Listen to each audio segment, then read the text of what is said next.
Yeah. Here's the thing. One thing I will say, I think that y'all kind of underestimate them a little bit, Paul. Like, I grew up on the East Coast, and we thought of certain schools. You thought of like North Carolina, you thought of Kentucky, you thought of like UCLA, and then you added Arizona to the mix a little bit. And what I mean by that is it was no matter who they were, they always had. It was a national program where they had exceptional guys. And I know they had a lot of brothers from like Chicago and the Midwest who were going there as well. And, you know, I don't know if I ever told y'all this, but I had an internship at the Arizona Republic in the mid to late 90s. And I remember it was summertime. And at this time, you know, Mike Bibby just, he was about to, he was going to be a senior in high school, and he was about to go to Arizona. So it was at a AAU tournament at Arizona State in Tempe, and Lute Olson walked in. And I'm like, whoa. And it was crazy because, like, you hear the rivalry, but it was like he got more love than anybody else. And at the time, what's this, Frieder, the guy who was at Michigan, he was the coach. And I kind of like felt bad for him because it was like the dude from Tucson shows up and he's getting more love than you were, right? Than he was. But to me, I always thought of like the guard play. Like, I mean, you go back and you see all the guys who came there. Now, again, were they like the level of like Michael Jordan and all this and that? No, but they all had phenomenal careers. And, you know, I'm cool with Jared Bayless. And when you talk to him and you talk to his mom, another guy from Phoenix who went down there, you know, they say that the only, not regret, he loved it at Arizona, but he was the class after Lute retired. Like, he went down there thinking he was going to play for him, and he ended up playing for the other guy. So when you talk about him, you know, we talk about the East Coast, the West Coast. Believe me, growing up, we all knew about Arizona. We all knew about it. I mean, great wings. I remember when I covered Temple, and Temple played San Diego State down there in the second round, right? So we got to go there, and that was like an honor. You know what I mean, to go in there and see that arena and you know, you just walking around campus and you thinking like this is where it's like basketball heaven on the West Coast. So, yeah, I mean, he did a phenomenal job there. Hopefully that's a wrap on the compliments for that school in Tucson, right? So we've honored the coach. Now we can leave Tucson alone. I'm hoping that's the case because that's all I can. I'm good now, right? We're good. We're good with the whole Tucson school, Johanna? We're good. All right. Just making sure, man. Right on that one. I know that, you know, how fond of that team down in Tucson you are.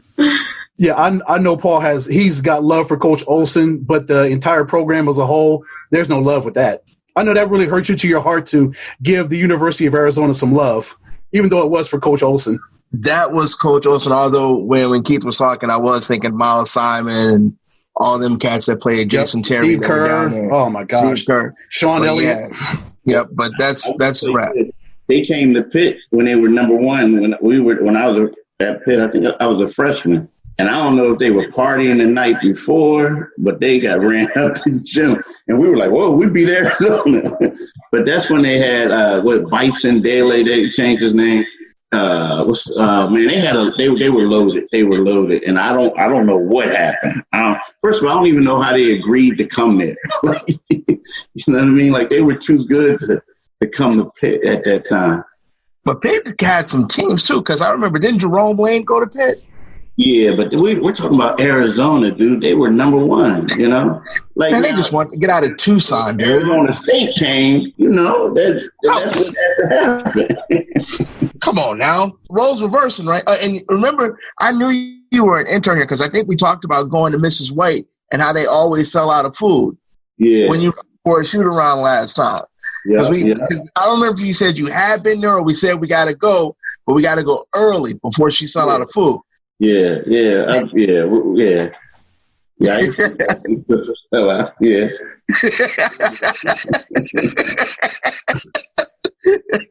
Restaurant selling out of food. That's the funniest thing. It still happened. Can I get a pork chop? We sold out. Can I get the catfish? Yeah, we sold out of that too. So, yeah, we sold out of that too. Yeah, what about some greens? Yeah, we ain't got No, we ain't got that either. What y'all got left? It's 1 o'clock. Yeah, you got some cornbread or something up in there?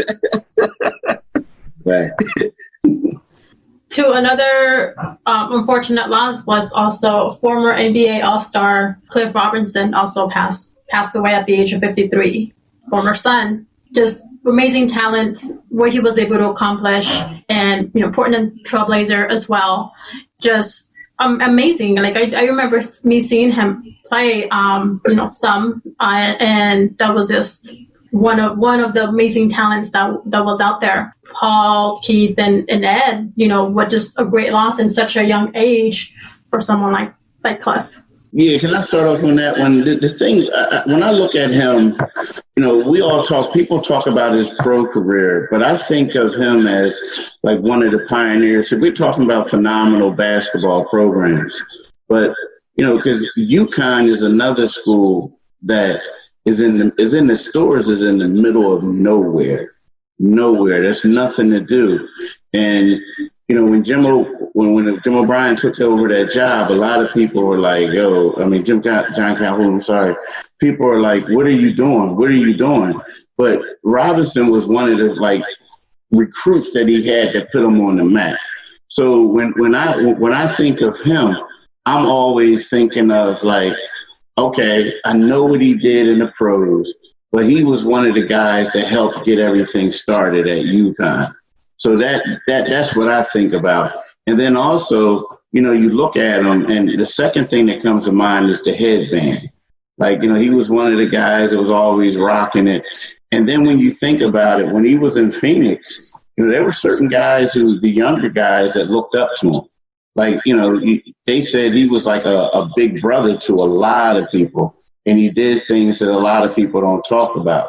So I'm not really going to be long-winded with him, but I always think of him as a pioneer, and I always think of him as a quietly cool big brother to a lot of the young dudes. Yeah, Uncle Cliffy was the man, and we got that nickname, Uncle Cliffy. But the one thing I'll remember, and I won't be long-winded either, he was the first between 3, 4, 5 player that really did truly stretch the floor. And people don't remember that.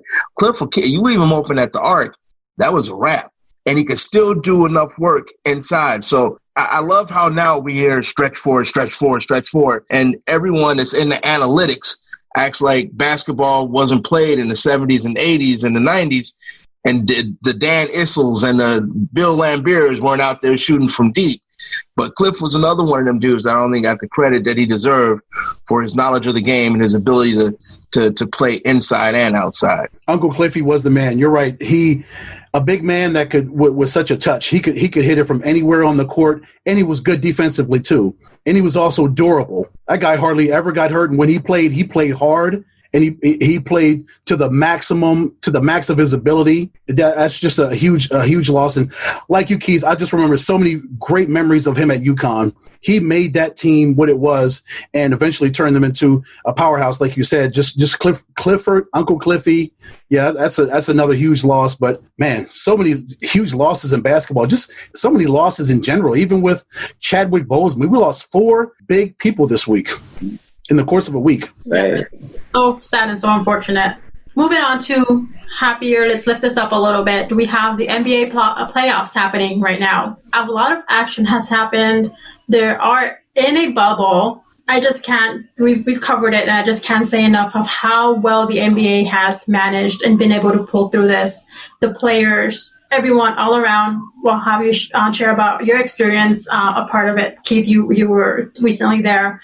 But just so much happening with the playoffs. And I just want to get a little bit on your take on what that experience has been from you, Keith, from past to now in the situation we're facing as a pandemic and being in the bubble. It was different. But the funny thing is, you felt safe. Okay, so, we're talking about the pandemic. So when I first got there, I was a little nervous, of course. But then you realize they go above and beyond, and the testing, it's just a lot, man. Like everyone has the mask on. You're taking the test all the time. You get to a point where you realize, like, if someone has it in here, they really had to mess up. I mean, they had to do something. But the way that they kept going about it, it was just comforting, I guess. You know what I mean? And there was one dude was complaining about having to take a test. I'm like, dude, like, man, it's better safe than sorry. Like, let's just get this over with. The one thing that really shocked me was the level of play. Because initially a lot of people kept saying, look, they're not going to play in front of fans. They're going to, it's going to be a pickup game. How are they going to get motivated? Well, when guys got on the court, I don't care if they were playing in the church league or they were playing anywhere, they were going at it, and they were going at it hard. And so that's the one thing that really impressed me. Hey, I will say this. The hottest team in there were the Phoenix Suns. And you look at that little team, the young dudes, I'm like, how are they on the court doing this? Like, man, come on, get out of here. Then you see them play, you're like, uh-oh. But, they were the team that no one wanted to play. I mean, no one wanted to play them because they were so good with Devin Booker. But the experience overall is good. It's one of those things where now, I find myself like, let me hurry up and go to the couch and watch these games, and I'm like telling my daughter, look, I was there, I was here, stuff like that. But the level of the play was phenomenal. And for the people in Phoenix, you got a great coach in Monty, and Devin, if he stays there, he's going to be phenomenal. I think the team is coming together greatly. I mean, it's going to be a good team next year. The Sixers were one of the Suns' victims. What do you remember from that game and that loss that the Sixers had against the Suns? The thing is, I remember Devin Booker getting anywhere he wanted to on the floor. I remember in the first half, he was just like dishing everything out.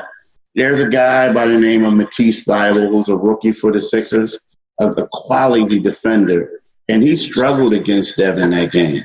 I mean, Devin looked like the crafty old veteran, doing tricks on this guy. So to me, when I think back about that game, that's the thing that really stood out to me. Another thing that stood out to me was the kid from Villanova, Mikal Bridges, the guy that everyone in Philly wanted, and the Sixers traded him. And then you walk back, and think about it. There were two guys. TJ Warren torched the Sixers for 53 points, right? He was killing everyone. And there were two guys in the seeding games who shut him down. One was Jimmy Butler, and the other one was Mikal Bridges, right? So when I saw Mikal out there just like D'ing everyone up, I'm thinking to myself, like, man, I know everyone back home in Philly are upset because this is the guy that everyone in the Sixers wanted. And they got duped by the Phoenix Suns. And, so that really stood out to me. But, I'm looking at these two teams, and I'm looking at the Sixers, and it seems like the Sixers have a lot of hype, but they're trending in the opposite direction. And I think with Monty Williams and this young core, if they can keep them together, I think the Suns are going to get better, man. I think they're only going to improve. And I know the Sixers rested a lot of their key players that game. I also think that some people would have got exposed, and people don't realize the Phoenix Suns have had the Sixers number over the last couple of years. So regardless if they play or not, it's always the outcome we saw is typically the outcome we normally see when they play. I know I sent you a text because I used your question that you were asking when the Sixers were eliminated. And I was fortunate enough to be in and listen to those Zoom calls. Just so y'all know, Keith doesn't find those easy questions. He just asks people straight up, straight out. And a friend of mine told me I was actually hard on the Sixers, and I'm glad that you're here because what I said was that it's a team that doesn't maximize the talent that they have a lot because I feel that the players don't challenge or push themselves enough to maximize their talent. So I said Ben Simmons is a guy that they compare to LeBron James, but LeBron James got in the gym every year and added something. From outside looking in, almost seems satisfied that he's an all-star in the East and he can get to the rim during the regular season when he wants. Joel Embiid is a guy that has all the talent in the world, but if I compare it to football, he's a guy that takes plays off.